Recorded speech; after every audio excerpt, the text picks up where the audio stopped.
नमस्कार साथियों, आप सबका इस संस्कृत अध्ययन कक्षा में हार्दिक स्वागत एवं अभिनंदन। मैं डॉक्टर देशबंधु भट्ट सेमुखेम टिहरी गढ़वाल उत्तराखंड से एक बार पुनः भास्वती द्वितीयो भागः का तृतीय पाठ कक्षा 12 की जो संस्कृत की पाठ्य पुस्तक है उसका तृतीय पाठ मातुराज्ञा गरी ऐसी लेकर के आप सबके बीच उपस्थित हूँ। पिछले इस पाठ के पूर्व भाग में हमने पढ़ा था कि राम कांचुकीय से माता कैकेयी के कृत्य को सब प्रकार से उचित एवं हितकारी और स्वार्थ अथवा लोभ से रहित बताते हैं। कांचुकीय उनकी बात का प्रतिवाद करता हुआ कहता है कि उसने भरत के लिए जो राजपद मांगा है क्या वह भी निर्लोभ है। राम इस पर भी कैकेयी का पक्ष रखते हुए कहते हैं कि यदि उसका कृत्य निर्लोभ है तो हमारी विचारधारा भी निर्लोभ नहीं है। आप इन सब बातों को छोड़ करके पिताजी का वृतांत कहिए। इन्हीं सब बातों को लेकर के आगे हम चर्चा करेंगे। तो इतना तक हमने पहले पढ़ लिया था।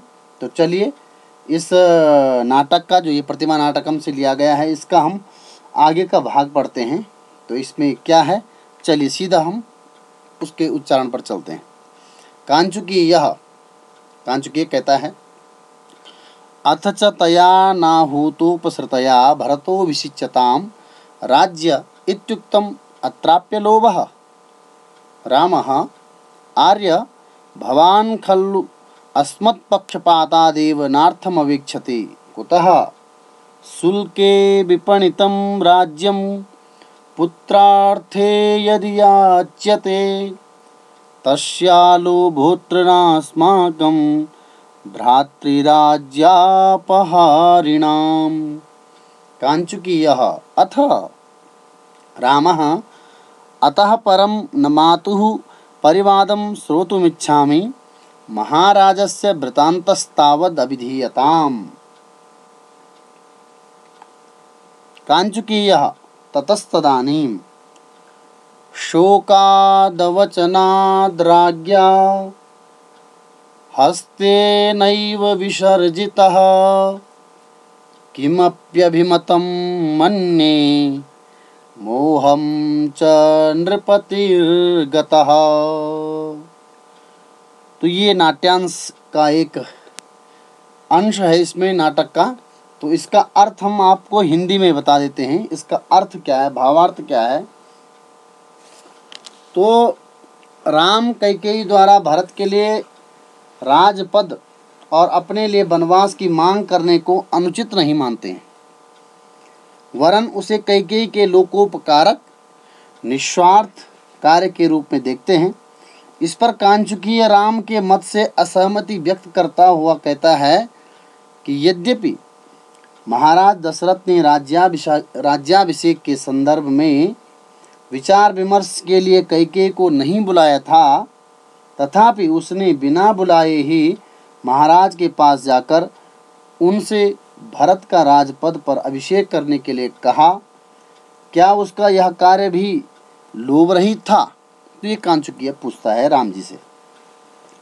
तो राम कांचुकीय को समझाते हुए कहते हैं कि आप क्योंकि हमसे बहुत अधिक स्नेह करते हैं, अस्मत् पक्षपातादेव, हमसे बहुत प्रेम करते हैं, इसलिए हमारे प्रति जो आपका पक्षपात है उसी कारण आप माता कैकेयी के कृत्य की लोकोपकारक वास्तविकता को नहीं देख पा रहे हैं।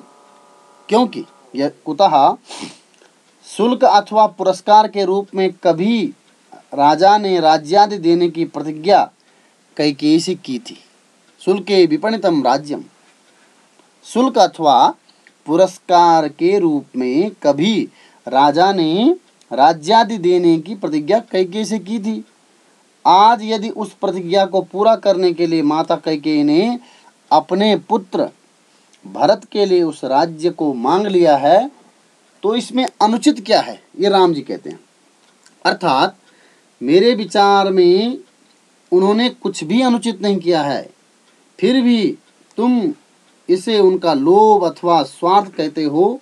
यदि तुम्हारी स्वार्थ की बात मान भी ली जाए तो हम भी स्वार्थ के लिए ही अब भरत को दिए जा चुके राज्य को उससे छीनने की भावना अपने मन में रखते हैं। अब यदि उनका लोभवश पुत्र के लिए राज्य मांग लेना अनुचित कार्य है तो हमारा भी भरत से उसका राज्य लेना अथवा उसको लेने के विषय में सोचना भी अनुचित कार्य है। देखिए राम कितने आदर्शवादी हैं, कितना उत्कृष्ट एक, इसीलिए तो मर्यादा पुरुषोत्तम कहा गया भगवान को। जब हम स्वयं अनुचित कार्य कर रहे हों तो हम दूसरे को वही कार्य करने पर उसे दोषी कहने का अधिकार भी नहीं रखते हैं। अब यदि हमारा भरत से राज्य लेना उचित है तो माता कैकेयी का भरत के लिए राज्य मांग लेना भी उचित है।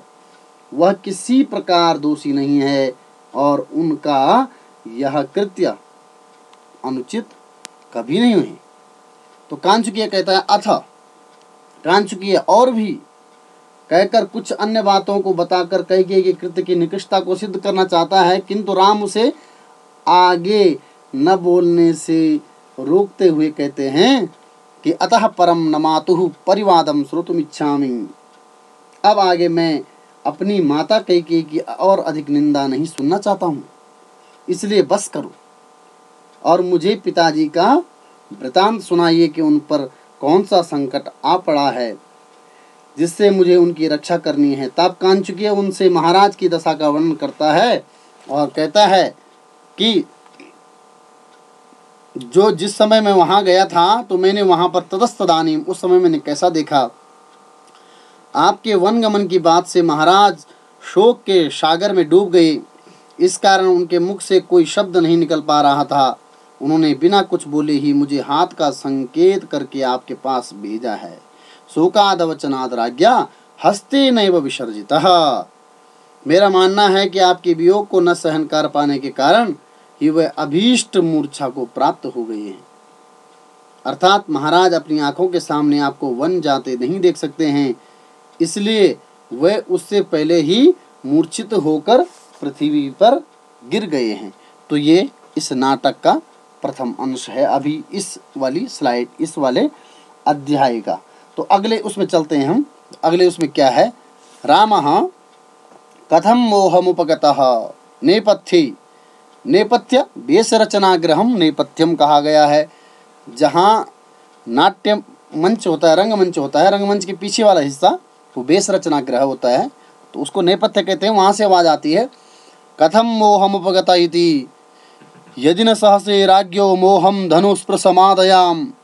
रामः आकर्ण्य पुरतो विलोक्य अक्षोभ्य क्षोभिता केन लक्ष्मणो धैर्यसागरः येन रुष्टेन पश्यामि सता किरणमिवाग्रतः ततः प्रविशति धनुर्बाण पाणिर्लक्ष्मणः।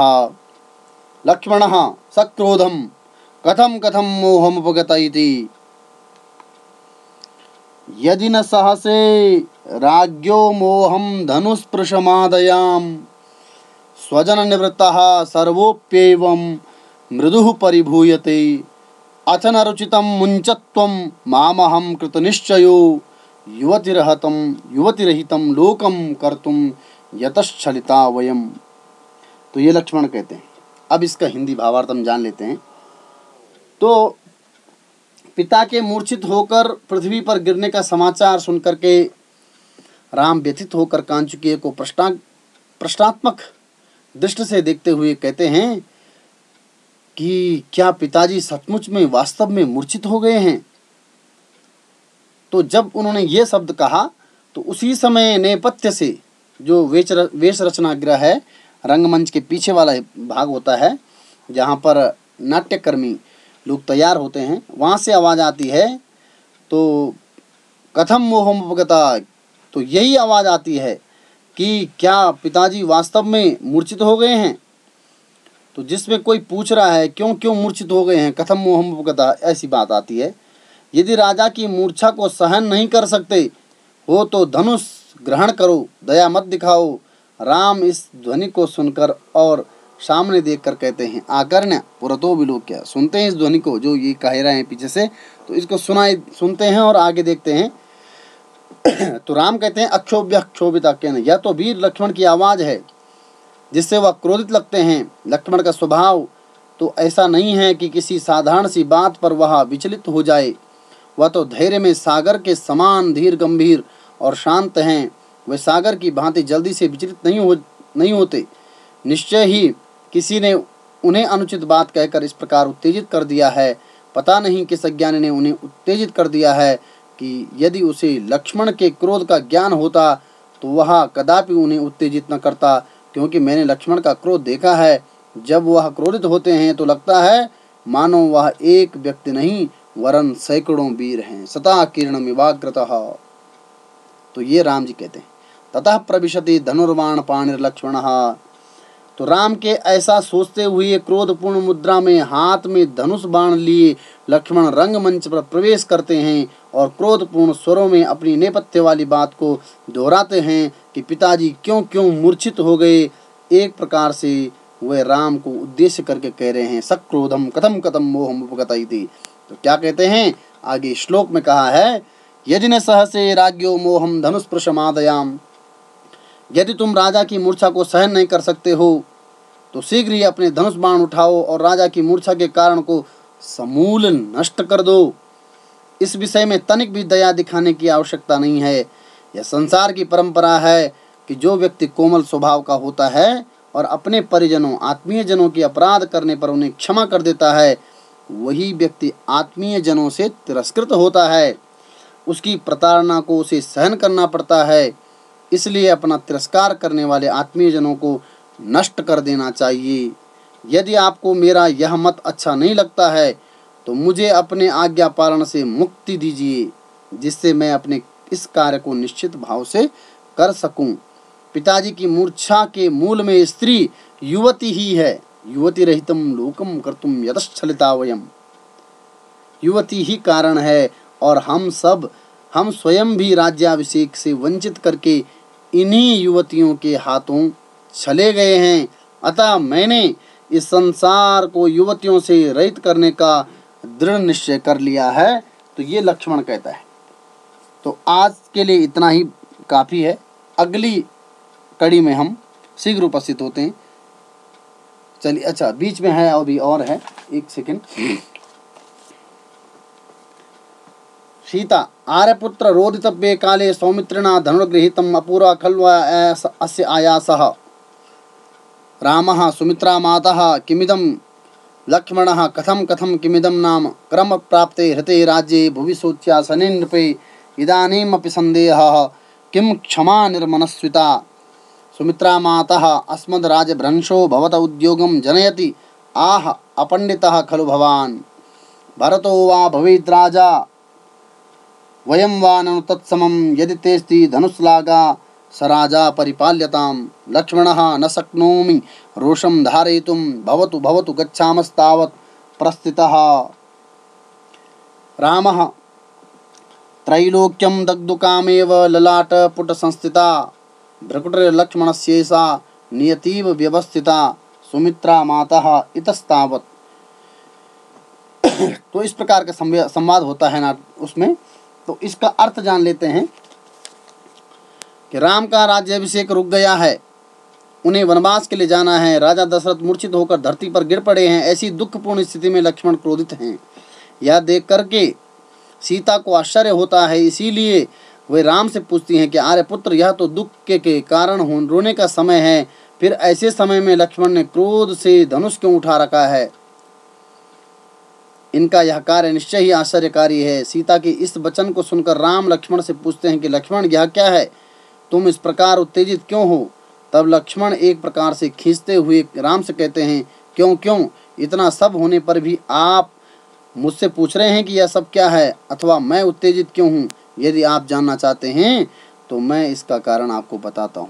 कर्म प्राप्ते हृते राज्ये भुवि सोच्यासने नृपे इदानीमपि संदेह किम क्षमा निर्मनस्विता।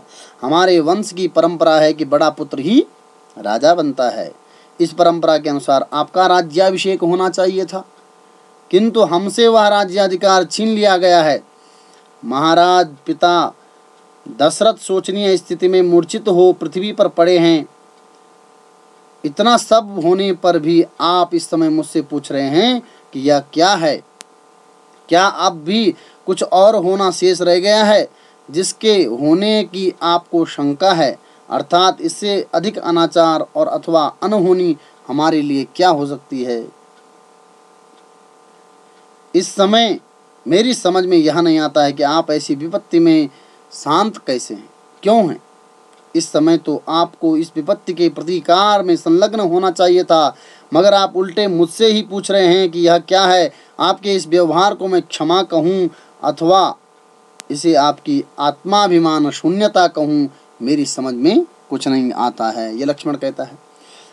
तो रामः सुमित्रा माता, लक्ष्मण की ये बातें सुन करके राम उनसे कहते हैं, हे लक्ष्मण, हमारा राज्य से वंचित होना ही तुम्हारे क्रोध का कारण है, किंतु इस प्रकार की छोटी बातों पर क्रोध करना तुम्हें शोभा नहीं देता है।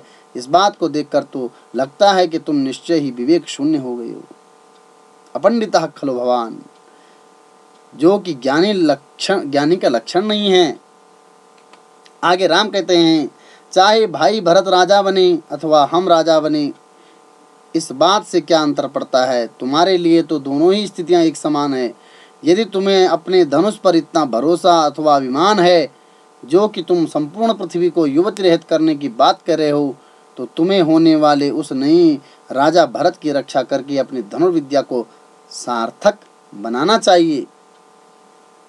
तो राम के ऐसे वचनों को सुनकर के लक्ष्मण कहते हैं, न शक्नोमि रोषम धारयितुम, मैं अपने क्रोध को नहीं रोक सकता हूँ, जो हो सो हो, मैं जाता हूँ। यह कहकर लक्ष्मण रंगमंच से प्रस्थान कर देते हैं। लक्ष्मण की इस प्रकार की अवस्था को देखकर राम विचार करते हैं, त्रैलोक्यम दग्धुकामेव, तीनों लोकों को ही जलाने की इच्छा करने वाली क्रोध की टेढ़ी भौएं लक्ष्मण के माथे पर इस प्रकार स्थित हैं मानो वह भाग्य रेखा हो, और जिसके द्वारा लिखे गए पूर्व निश्चित भाग्य को बदला नहीं जा सकता।